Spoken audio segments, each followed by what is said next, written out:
Vous écoutez Questions et réflexions, un programme audio proposé par La Parole Donnée. Entré au Grand Orient de France en 1989, Hervé Garnier en est depuis septembre 2021 le grand maître adjoint en charge des questions portant sur la République, la laïcité et l'éducation. Ancien cadre des industries électriques et gazières, élu d'une ville moyenne dans la région Auvergne-Rhône-Alpes jusqu'en 2001, Hervé Garnier, âgé de 69 ans, a également milité dans plusieurs associations liées à la vie des quartiers, à l'éducation populaire et à la promotion de la laïcité. Dans cet entretien, le grand maître adjoint du Grand Orient de France revient sur son engagement maçonnique de plus de 30 ans, l'origine sociale des francs-maçons d'aujourd'hui, les raisons de leur discrétion, l'importance des travaux réalisés en loge sur des questions de société, leur influence réelle ou fantasmée, les valeurs républicaines, la défense des libertés et bien sûr la laïcité.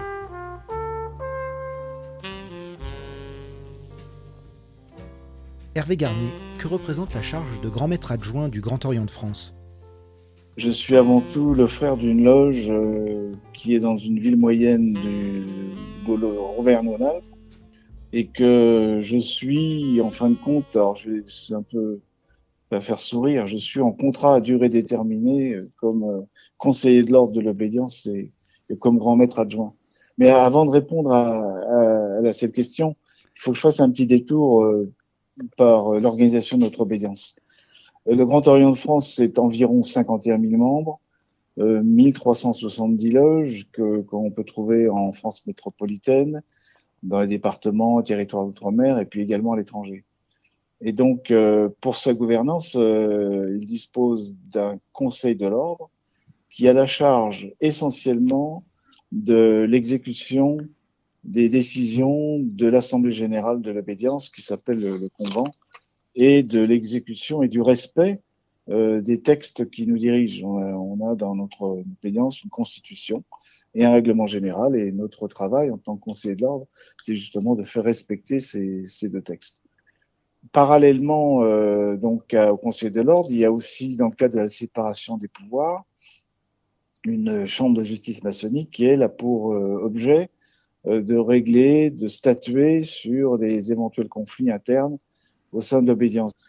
Et au sein de ce conseil de l'ordre, nous avons différentes responsabilités.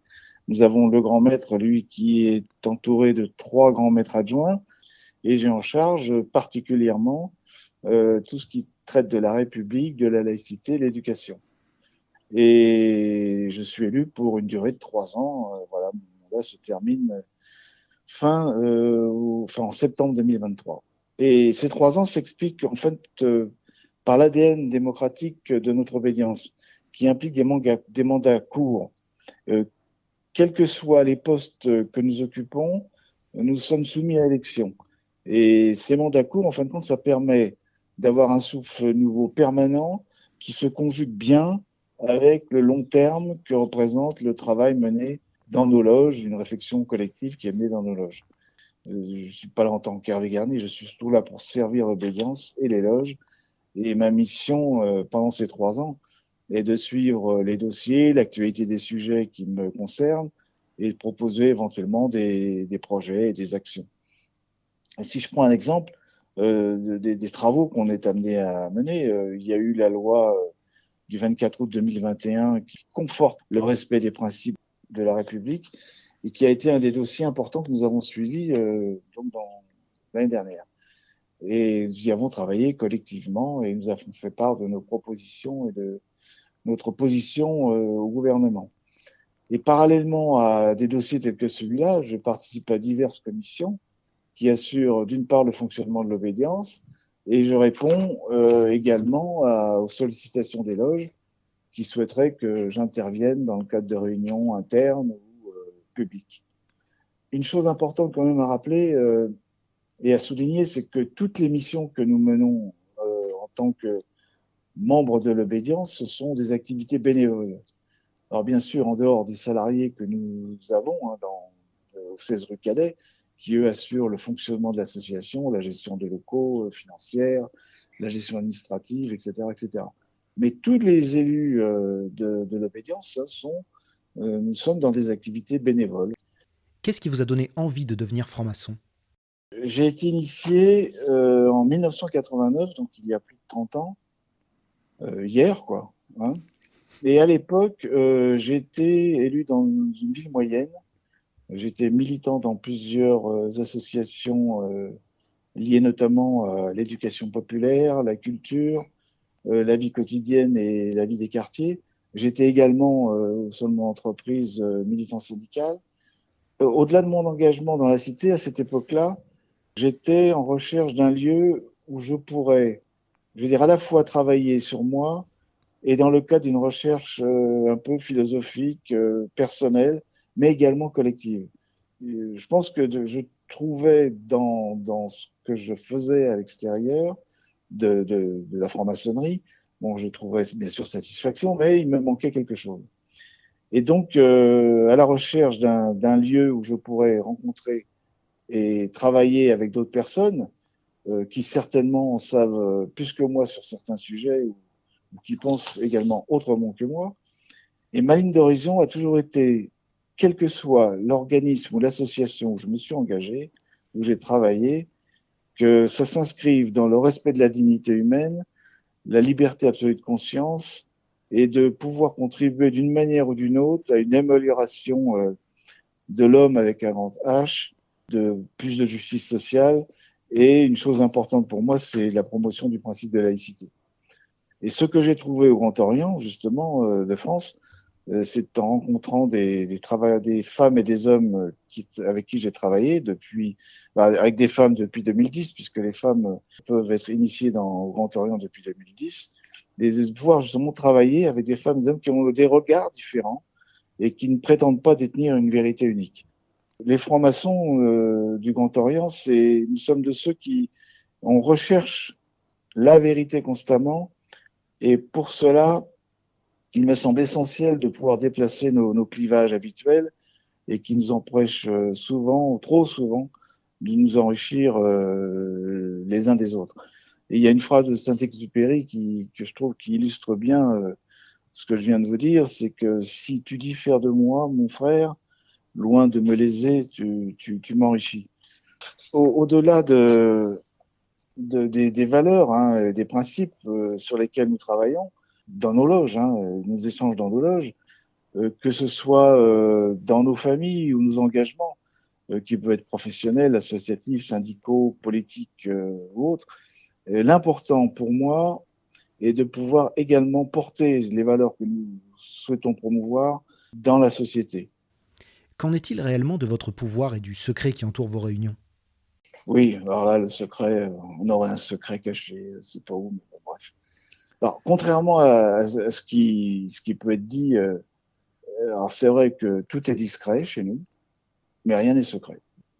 La franc-maçonnerie n'est pas une société secrète, mais discrète, voilà. Et notre discrétion est due en partie à notre histoire. Dans certaines périodes, les francs-maçons ont été persécutés. Moi, je vais vous donner deux exemples. 1738, la bulle pontificale qui s'appelait In Emenit Apostolus Specula du pape Clément XII. Donc, cette bulle disait quoi? Que tout catholique appartenant à la franc-maçonnerie est susceptible d'être excommunié. Et le droit canonique, la congrégation pour la doctrine de la foi et les différents papes qui se sont succédés ont confirmé, même si l'excommunication n'est plus automatique, qu'il y avait incompatibilité entre la franc-maçonnerie et toute forme d'institution catholique. Le dernier exemple qu'on a eu en France, c'est le curé de Mégève, qui était franc-maçon du Grand Orient de France et qui a été sommé de choisir entre son appartenance à notre obédience et son ministère de prêtre et de curé de Mégève. Alors il a choisi la liberté, il est resté franc-maçon. Et le deuxième exemple, qui est beaucoup plus douloureux celui-là, c'est pendant la Deuxième Guerre mondiale, de nombreux francs-maçons ont été déportés, fusillés, et l'appartenance à la franc-maçonnerie sous le régime de Vichy était un motif de persécution et de déportation. C'est ce qui a conduit de très nombreux frères à rejoindre la résistance. Et moi, je vais prendre que ma loge, hein, qui est d'une ville moyenne.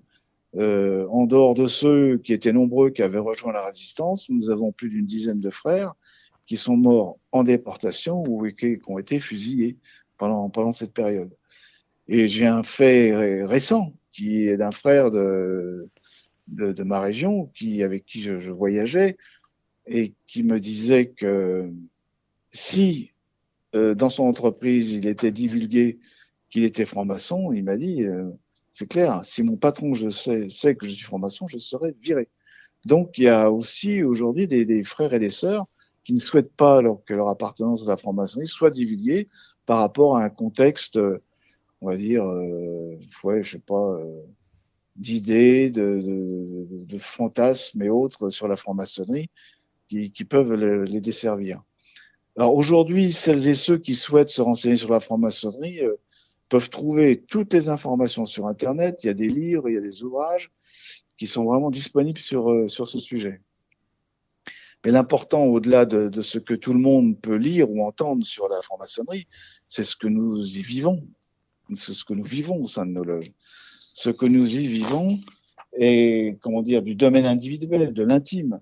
Je ne pense pas qu'il soit possible de traduire ce que nous ressentons dans le cadre de nos travaux par des écrits, des livres ou des paroles. Si un franc-maçon écrit sur son expérience au sein de sa loge, de son admission jusqu'à sa vie maçonnique ou parcours maçonnique, ce ne sera qu'une représentation subjective. Elle sera réelle pour lui, pour lui-même et uniquement pour lui-même. Le frère ou la sœur avec qui ou elle travaille ne vivra pas de la même façon sa vie maçonnique. Même si sur le fond des idées que nous souhaitons promouvoir, nous avons tous les mêmes. Et c'est en intégrant nos loges qu'il est possible de découvrir ce que permet notre méthode de travail et en quoi elle nous fait progresser individuellement, à la fois par les travaux que nous y menons et par l'altérité.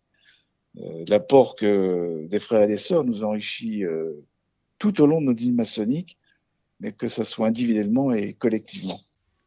Comment travaillez-vous en loge? Toutes nos réunions, que nous appelons des tenues, sont organisées avec des rituels, alors qui peuvent être différents suivant les obédiences maçonniques, mais nous avons des rituels et qui servent à la conduite de nos réunions. Une chose importante aussi, c'est à faire de ce moment un espace que je vais dire peut-être en dehors du temps, à part, où qui nous permet en tout cas de mettre de côté nos préoccupations, qu'elles soient familiales, professionnelles ou autres. Le rituel, il rythme le temps et la manière dont se déroulent nos réunions, que ce soit dans l'enclenchement des différentes phases de celle-ci ou dans les modalités, par exemple, de prise de parole entre nous. On ne va pas se couper la parole comme ça, comme au comptoir d'un bar. Il y a des règles à respecter dans la prise de parole dans nos loges.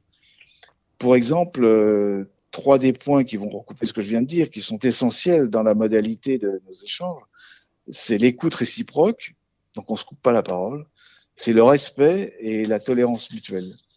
C'est trop souvent ce que nous ne trouverons pas ou de plus en plus difficilement, malheureusement, dans la société. À quel niveau les francs-maçons interviennent-ils dans la société?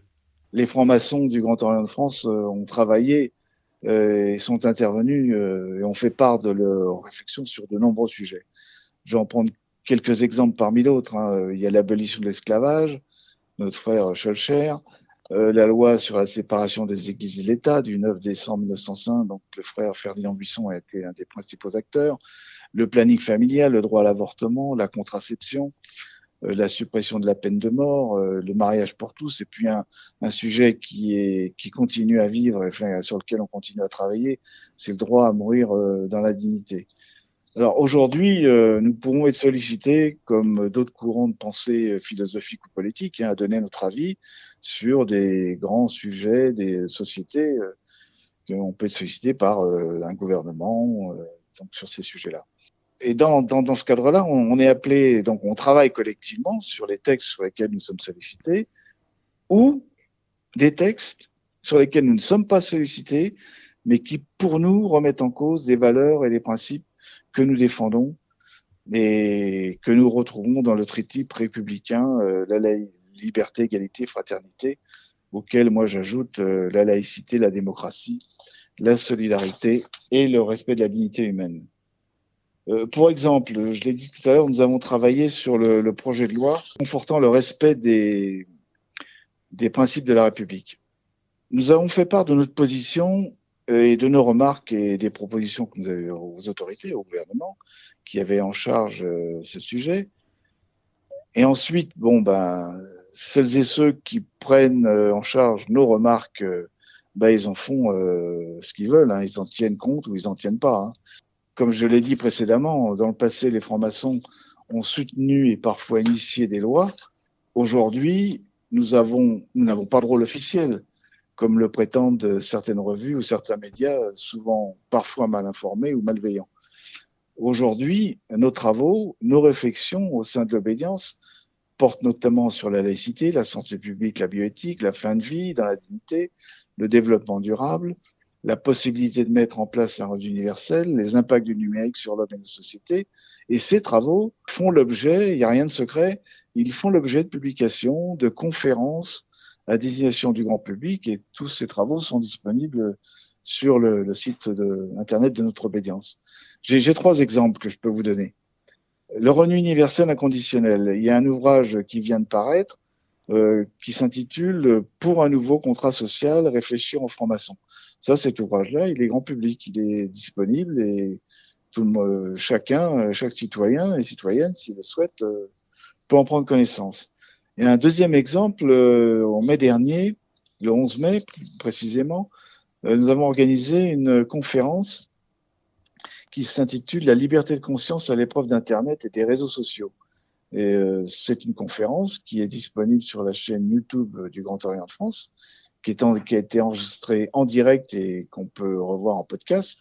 Et ça, c'est un sujet d'actualité qui nous semble d'actualité et qui me semble le sera encore plus dans les années à venir, du fait que nous sommes dans une société de l'hypercommunication, de l'instantanéité, de la transmission instantanée, et voire même imprévisible d'informations et de contenu. Le constat que nous faisons, comme certainement beaucoup d'autres personnes, et notamment qu'aujourd'hui, nous glissons de plus en plus dans le spectaculaire, pas sur l'analyse et la réflexion, qui est liée à des faits et des événements, que nous nous glissons dans l'image qui prime sur le fait, l'image qui joue sur l'affectivité plus que sur la raison, et que nous nous glissons dans l'émotion et non l'information qui permet la compréhension. Et pour nous, francs-maçons, cela va à l'encontre de ce que nous défendons avant tout, c'est l'exercice de la liberté de conscience informée par la raison. Et face à ces outils numériques que nous connaissons aujourd'hui, est-ce que nous ne sommes pas devant, pour moi, ça n'engage que moi, un iceberg qui, par sa face cachée, nous attire vers un changement de civilisation qui peut à terme remettre en cause nos sociétés, et puis je donne un exemple d'une manière générale, la démocratie et à titre individuel la citoyenneté. Qu'en sera-t-il pour moi de notre liberté absolue de conscience face à des outils qui n'ont pas, à mon avis, dans leur modèle économique, l'amélioration matérielle et morale de l'homme et de la société, ni celle du respect de la dignité humaine, que nous, francs-maçons, en tout cas, nous souhaitons promouvoir. Et j'ai un troisième exemple qui a fait également l'objet d'une conférence le 25 juin dernier au 16 rue Cadet, qui est également disponible sur notre chaîne YouTube, c'est réinstituer l'école de la République. Alors, cette conférence, qui est pour moi essentielle par rapport à la situation de l'école en général et l'éducation nationale en particulier, cette conférence, elle a permis de faire le point sur la situation dans laquelle elle se trouve aujourd'hui. Et nous y avons rappelé nos positions. 2 exemples, parmi d'autres, hein. L'école doit être un lieu d'émancipation de la jeunesse qui doit empêcher qui que ce soit d'être dans la dépendance de ceux qui savent ou qui prétendent savoir. Et puis, deuxième exemple, c'est chaque enfant doit pouvoir disposer d'une école laïque ouverte à tous, gratuite et réellement gratuite, parce que dans les faits, on se rend bien compte qu'elle n'est pas complètement réellement gratuite, afin de les placer hors du jeu d'abord des différences sociales et en dehors de toute pression ou conditionnement qui peuvent s'exercer, afin de leur permettre, en fin de compte, de disposer d'une conscience libre et maîtresse d'elle-même. Et pour ça, je reprendrai les phrases de Jean Zay en 1936, donc, qui a été fusillé en 1944 par la milice, donc, qui a été fusillé en 1944 par la milice, et qui était alors ministre de l'Éducation nationale et des Beaux-Arts, Et il avait une phrase que moi je trouve que dans cette phrase tout est dit. Les écoles doivent rester l'asile inviolable où les querelles des hommes ne pénètrent pas. Je crois que là, vraiment, dans cette phrase, tout est dit et bien dit. Et l'école est certainement un des sujets pour les années à venir, un des combats qui est à venir et qui va être difficile, mais et dans lequel nous, Grand Orient de France, on est aujourd'hui et on sera demain présent. Et notre engagement, justement, sera d'apporter notre pierre pour faire en sorte que la jeunesse soit par l'école républicaine, laïque, en capacité de conjuguer ce que je nomme un futur imparfait. Et pour conclure sur cette question, comment intervenons-nous dans la société en dehors de ces événements, de ces prises de parole, de ces prises de position, notre parole passe également par les 51 000 hommes et femmes qui composent le Grand Orient de France. Car pour nous, il n'est pas question du tout de changer notre méthode de travail sous prétexte de l'instantanéité ou de la nécessaire rapidité de travail. On n'est pas là pour, on est hors de nous de nous mettre à faire le buzz sous prétexte de cette nécessaire instantanéité. Nous devons nous contribuer à travailler avec rigueur, collectivement, et toujours en ayant toujours comme ligne d'horizon ce que nous nommons ou l'amélioration matérielle et morale de l'homme et de la société, et ce que j'ajoute, du respect de sa dignité. Avez-vous le sentiment d'être utile à la société ? Nous sommes avant tout un laboratoire d'idées. On a eu beaucoup d'idées émises sur certains grands sujets qui ont fait l'objet de reprises plus ou moins importantes ou pas par les autorités compétentes en place. Un des grands sujets qui a été travaillé à la fin du 19e siècle au sein de l'obédience et au début du 20e dans les loges, c'est la liberté de conscience. Et il y a eu également tous les progrès sur les droits des femmes à disposer de leur corps, de la contraception, l'abolition de la peine de mort, et je l'ai dit, la fin de vie de l'indignité sur laquelle nous travaillons toujours. Et tout cela a fait l'objet de travaux au sein des loges. Nous avons au sein de l'obédience des commissions nationales, donc des loges qui travaillent sur tous les sujets de société qui nous concernent. On a 5 commissions nationales, bon, je développe peut-être tout à l'heure, une qui est sur la laïcité, une qui est sur le développement durable, et une sur la santé et la bioéthique, une sur le numérique, et une sur le revenu universel. Mais parallèlement, nous avons un travail qui est mené sur l'égalité homme-femme, la lutte contre la violence faite aux femmes et aux enfants, et sur la problématique, enfin la prise en compte des migrants et l'écologie, bon, à travers le développement durable. Tous ces sujets, je veux dire qu'on ne peut pas dire que ce sont des non-sujets. Donc on doit les prendre en compte, tant au niveau maçonnique que la façon dont on peut extérioriser justement nos travaux. Et les francs-maçons s'en saisissent et font des propositions à travers les travaux qui sont menés dans les loges.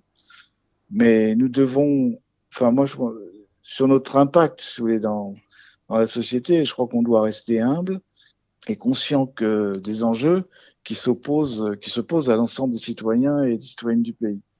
Et le rôle du Grand Orient de France depuis 3 siècles est dans le combat des idées et d'être une force de progrès, de proposition. Comme je l'ai dit juste avant, nous sommes un laboratoire d'idées. Et nos travaux menés au sein de nos loges et plus globalement au sein de l'obédience n'ont pas vocation à rester cloisonnés dans nos loges. Nous ne souhaitons pas nous replier et être dans l'entre-soi face à un monde que je trouve, moi, de plus en plus, enfin, nous trouvons souvent de plus en plus complexe et incertain. Si je ne reprends que la loi dite séparatiste de l'été 2021, dont j'ai déjà parlé, nous sommes exprimés sur cette loi au sein d'un collectif laïque national dont Grand Orient de France est membre, et au sein duquel travaillent des obédiences maçonniques et des associations laïques nationales, régionales et locales, et qui agissent pour la laïcité et les droits. Nous sommes exprimés, nous avons fait part de nos remarques, nos propositions et des points de désaccord. Mais comme je l'ai dit, c'est à celles et ceux qui ont le pouvoir de décision politique de tenir compte ou pas, de s'inspirer ou pas des propositions des associations comme la nôtre qui placent l'homme au centre de la réflexion et des mesures à prendre pour son amélioration matérielle et morale et le respect de sa dignité. Notre utilité, je pense qu'elle est dans la réflexion collective qui est alimentée par la diversité justement des parcours des frères et sœurs de nos loges du Grand Orient de France et des apports de tous sur les enjeux qui se posent aujourd'hui et pour demain aux Français, aux Françaises et à notre pays. Est-ce que les francs-maçons ont la capacité d'agir pour aider le pays à aller mieux? Le rôle actuel du Grand Orient de France et son rôle historique depuis ses débuts, c'est d'être ce laboratoire d'idées qui ensuite essaye de déployer une pensée à sa manière par une très forte capillarité avec les parties prenantes qui constituent le tissu politique, économique, syndical et social du pays. En loge, nous travaillons sur des sujets de société, nous débattons, nous échangeons. Et petit à petit émerge et se déploie une pensée qui cherche à faire avancer les choses et qu'après nous souhaitons extérioriser. Dans les périodes électorales, il n'y a pas de consigne de vote ou de prise de position partisane pour tel ou tel candidat ou candidate, tel ou tel parti, à une exception près. On se positionnera contre tout candidat, toute candidate qui sont porteurs de pensées d'extrême droite, de haine, de racisme ou de xénophobie. Ça, c'est incontournable pour nous et on se positionnera toujours contre ces gens-là. Nous avons plus de 1370 loges qui comptent en moyenne 30 à 40 membres. Donc les frères et les sœurs ont une famille, une activité professionnelle, un engagement politique, voire associatif, syndical ou autre. Et les idées se diffusent aussi comme ça. De ce fait, je pense que nous sommes, d'une part, utiles individuellement et collectivement. Alors, individuellement, car une des caractéristiques des membres du Grand Orient de France est le souci de la transmission et de l'engagement. Et ça, c'est dès notre admission dans nos loges, dès ce qu'on appelle notre initiation. Et dit autrement, nous nous engageons pour transmettre et pour agir. Pas rester, une expression que j'utilise de temps en temps, à nos balcons à regarder ce qui se passe dans la rue, mais y aller dans la rue, quoi. Quand je parle d'engagement, c'est celui que nous avons individuellement et collectivement dans nos loges, mais également dans la société, par le rôle qu'on peut avoir. Car prétendre améliorer le genre humain et la société aurait pour moi peu de sens s'il se limitait au temps de nos rencontres et de nos réunions régulières. L'engagement, pour moi, doit être dans la société et les possibilités sont nombreuses aujourd'hui pour porter les valeurs et les principes que nous souhaitons promouvoir. Et un grand nombre de nos membres sont impliqués dans des associations, en politique, dans les syndicats ou des groupements de citoyens. Donc nous sommes utiles collectivement par le fait que nos réflexions, nos travaux au sein de nos loges sont le résultat de frères et de sœurs avec leur parcours personnel et ils enrichissent justement notre réflexion individuelle et collective au-delà des clivages que nous rencontrons trop souvent dans les débats actuels qui sont relayés par les médias. Le message fondamental du Grand Orient de France est un message universel d'espoir, de fraternité et de solidarité qui affirme la capacité de l'homme à s'améliorer individuellement et collectivement avec la volonté de faire société et pas du vivre ensemble qu'on entend toujours, qui est pour moi une expression galvaudée qui peut signifier l'inverse de ce qu'elle semble vouloir dire. Pour vous, le vivre ensemble ne correspondrait à rien? Alors là, ça n'engage que moi, mais oui, je le pense, oui. En effet, parce que pour moi, le vivre ensemble, c'est possible, mais les uns à côté des autres, dans des communautés séparées, sans avoir un socle commun, sans avoir d'intérêt, de projets partagés, qui font que les citoyens et les citoyennes sont égaux devant la loi, devant le droit, et non reconnus comme des individus par leur appartenance à tel groupe ou telle communauté qui pourrait avoir des privilèges particuliers. Il y a une expression que je dis souvent, c'est vivre ensemble, c'est possible, mais chacun dans son monde. Et faire société, pour moi, c'est avoir un socle commun et des intérêts partagés. Et en cela, dans une société qui est, comme j'ai déjà dit, de plus en plus complexe et troublée et incertaine, il me semble que la franc-maçonnerie, globalement, et particulièrement le Grand Orient de France, a toute sa place dans les débats qui traversent nos sociétés. Est-ce que les francs-maçons sont toujours présents dans les gouvernements, au Parlement et dans les grands corps d'État? On a des frères et des sœurs, peut-être au gouvernement, peut-être au Parlement, mais nous avons aussi qui sont maires, présidents ou présidentes d'agglomérations ou de communautés de communes, conseillers départementaux, présidents de conseillers départementaux, conseillères départementaux, voilà. Bon, nous avons tout un tas de frères et de sœurs qui sont impliqués dans les différents rouages étatiques des grands corps d'État. Comme nous avons aussi, et moi j'attache également une importance similaire aux frères et aux sœurs qui sont responsables ou membres d'associations, de syndicats professionnels qui, eux, comme je le dis souvent, ont souvent les mains dans le moteur.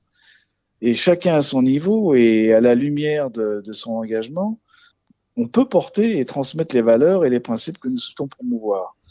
Quel regard les Français portent-ils sur les francs-maçons ? De toute façon, il y a une méconnaissance de ce qu'est la franc-maçonnerie.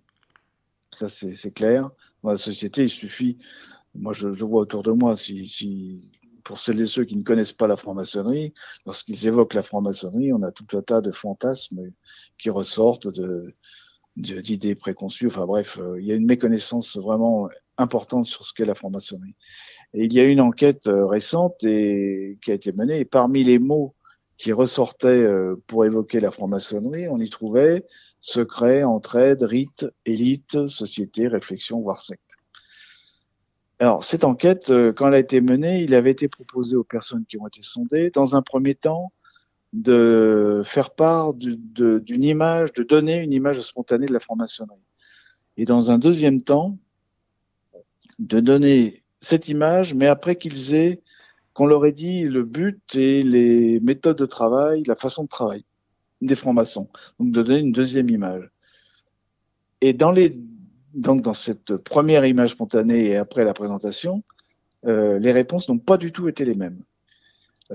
Image spontanée, 47% indiquent une mauvaise image de la franc-maçonnerie et 53% une bonne image.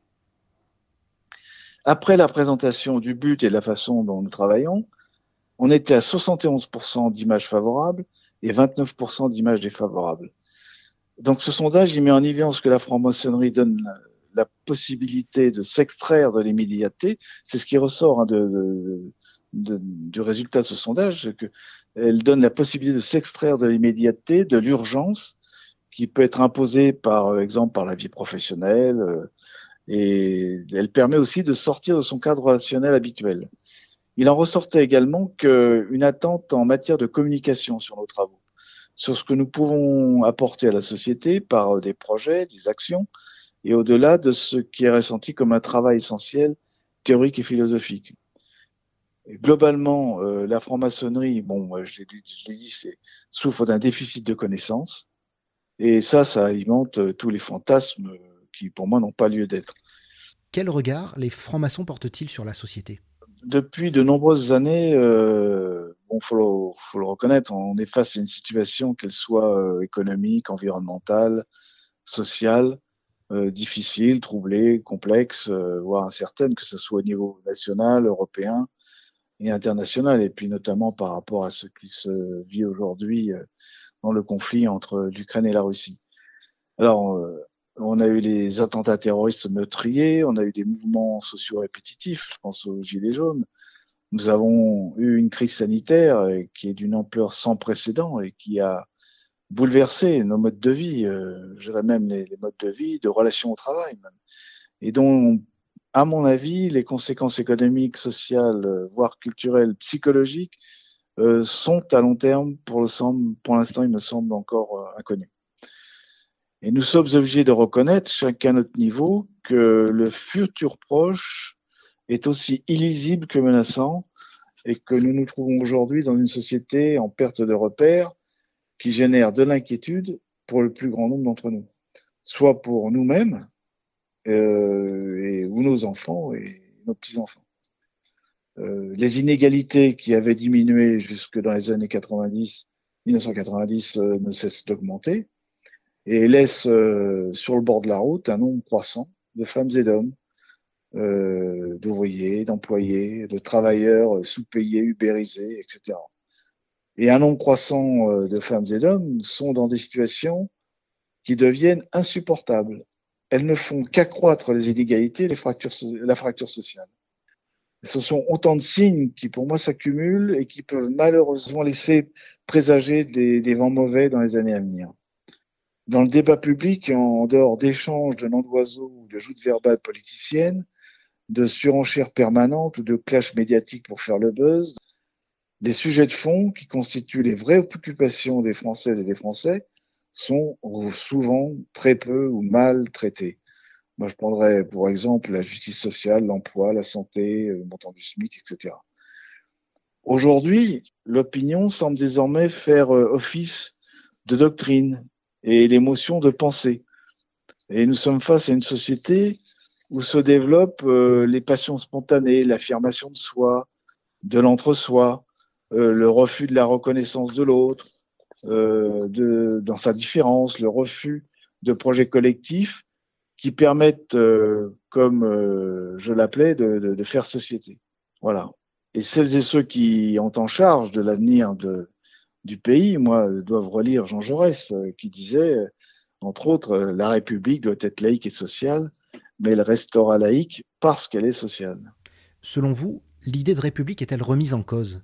La République, c'est quand même un constat, recule par l'accroissement notamment des inégalités qui ne permettent pas une réelle émancipation d'un nombre croissant des femmes et des hommes et de pouvoir effectuer leur choix d'une vie en toute conscience, libre et souverain. Si l'émancipation reste intellectuelle, elle en perdra vite son sens et son intérêt pour chacun. Les inégalités, si elles ne se résorbent pas, ne peuvent conduire qu'à amplifier le repli sur soi, sur une communauté qui est malheureusement déjà bien présente dans certaines communes. Mais elle recule également par certains courants idéologiques décoloniaux, indigénistes. Moi, je comprends tout à fait que celui qui a été opprimé est dans une réactivité à l'échelle de ce qu'il a subi. C'est ce que disait Albert Memmi. Moi, je comprends, on peut le comprendre. Mais notre rôle, en tout cas de franc-maçon pour nous, hein, c'est de remettre les choses en place, c'est de reconnaître les imperfections. Mais remettre en cause le projet républicain sous prétexte qu'il n'aurait pas été parfait, c'est pour moi un mauvais procès. Nous devons être conscients de ses insuffisances, de ce qu'il est nécessaire de travailler et qu'il est nécessaire de travailler à son amélioration. La République est un projet d'égalité, de justice, de partage et de générosité qui est non achevé. Elle est par nature en mouvement, en construction, pour tendre vers un idéal de justice. Pour y arriver, pour nous francs-maçons, écoutez, le temps du repos est loin d'être arrivé. Quelles sont aujourd'hui les principales motivations de ceux qui demandent à intégrer la franc-maçonnerie? Les demandes sont régulières, hein. Honnêtement, on a eu un peu une baisse au moment de la crise sanitaire et encore, on a même eu des demandes dans cette période-là. Aujourd'hui, nous sommes environ 151 000. On a eu pas mal de demandes d'informations ou de rencontres avec des personnes qui souhaitaient nous rencontrer. Et les personnes qui demandent leur admission dans notre association sont souvent, comme je l'étais moi il y a plus de 30 ans, hein, à la recherche d'un lieu où ils peuvent travailler individuellement et collectivement. Ils cherchent un lieu où même si les points de vue des uns et des autres ne semblent pas converger, on a tous conscience que c'est bien la diversité et la compréhension mutuelle qui permettra de progresser et d'éventuellement de faire progresser la société par les propositions que nous sommes amenés à faire. Et à cela s'ajoute que le Grand Orient de France travaille sur de nombreux sujets sociétaux qui visent, comme je le dis, à l'amélioration de l'homme et de la société. Je sais que dans les échanges que je peux avoir avec des personnes qui souhaitent nous rejoindre, c'est une des principales raisons de l'arrivée, de leur demande de contact, c'est-à-dire de pouvoir travailler avec d'autres sur des enjeux de société actuels, tout en ayant ce travail initiatique que l'on a à l'arrivée en franc-maçonnerie, parce qu'il faut quand même pas l'oublier, on n'est pas uniquement sur un travail sociétal, on est quand même, on entre en franc-maçonnerie dans une démarche initiatique ou d'approfondissement de soi, de meilleure connaissance de soi, pour mieux travailler avec les autres et contribuer à une démarche collective. Est-ce que la sociologie des nouveaux francs-maçons a évolué?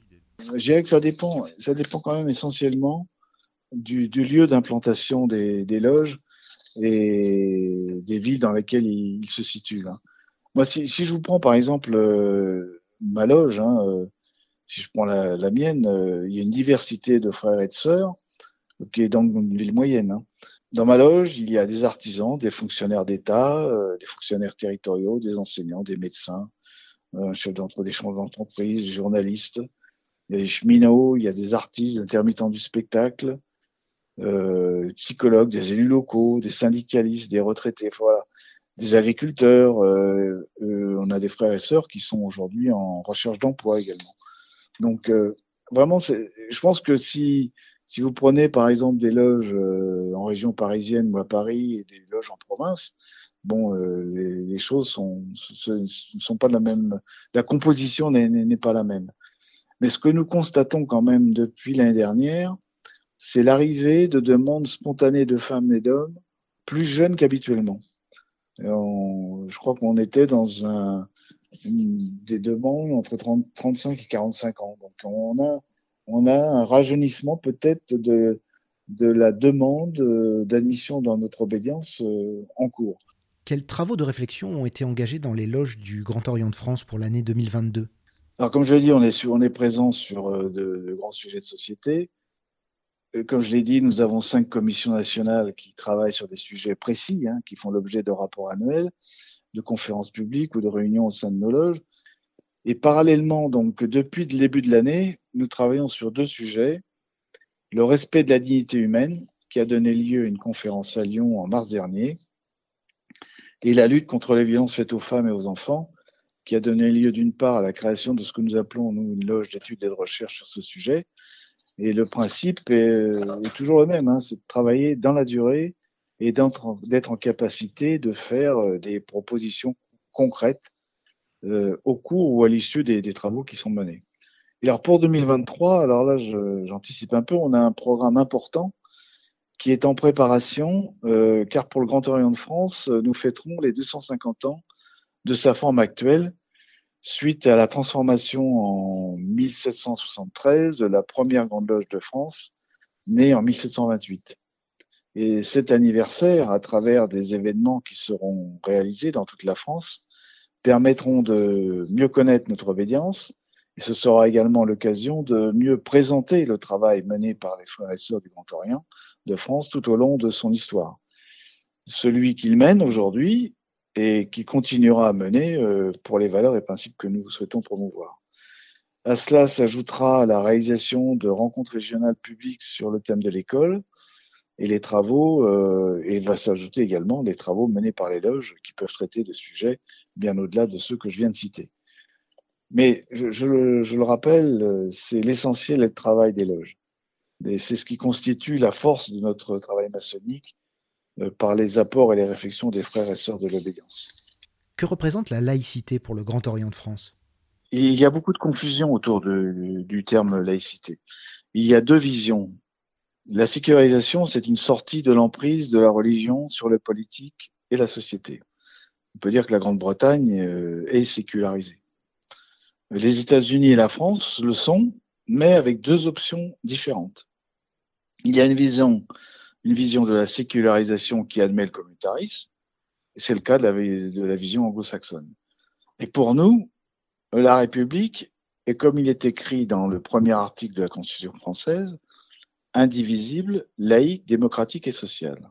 Alors, indivisible et laïque, ça veut dire quoi? Ça veut dire que la laïcité républicaine française comprend le terme laïcité comme un projet commun qui réunit tous les citoyens au-delà et au-dessus de leurs différences. On respecte les différences puisque l'article 2 de la loi de 1905 dit que la République assure la liberté de conscience et garantit le libre exercice des cultes, ce qui fait qu'en rien, la laïcité française est anti-religieuse, contrairement à ce qu'on peut entendre très très souvent.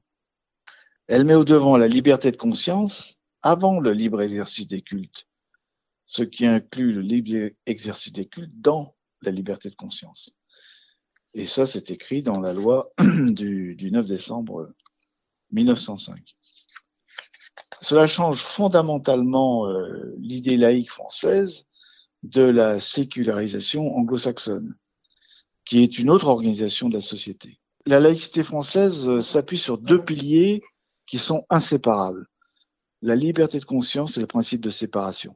La liberté de conscience, qui est la liberté de croire ou de ne pas croire, d'avoir une religion ou de ne pas en avoir, de pratiquer ou de ne pas pratiquer et d'en changer. Et la laïcité inclut donc, bien évidemment, l'agnosticisme et l'athéisme, etc.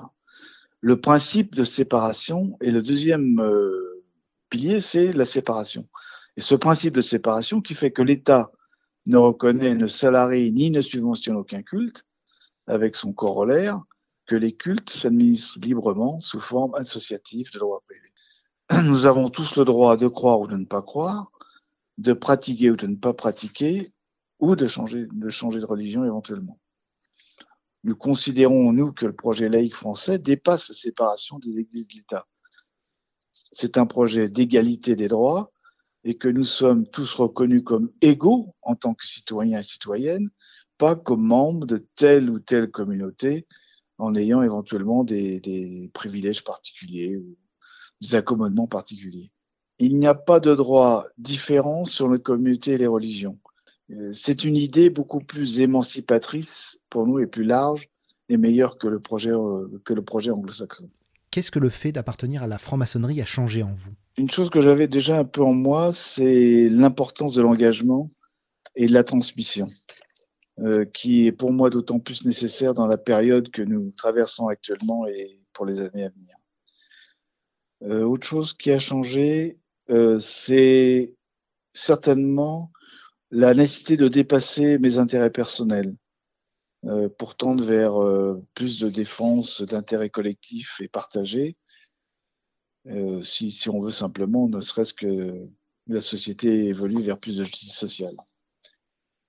Ce qui m'a confirmé l'importance de l'écoute et de la réflexion collective, en prenant du recul face à une société qui est, comme je l'ai déjà dit, hyper communicante, instantanée, etc. Et par mes engagements, que ce soit à titre syndical, associatif, municipal, j'avais déjà cette perception de l'importance de l'engagement personnel, mais surtout sans attendre la récolte d'une récompense ou d'une reconnaissance particulière. Et ça, je crois que c'est essentiel à avoir. Si certains pensent que l'engagement dans la franc-maçonnerie, c'est un strapontin pour faire quelque chose, pour moi, ils font fausse route. L'intérêt, c'est justement de participer à ce débat collectif et à cette volonté d'améliorer l'homme et la société. Merci d'avoir écouté cet épisode de La Parole Donnée. Vous pouvez nous suivre sur notre site et nos réseaux sociaux et nous soutenir via notre page Tipeee. À la semaine prochaine.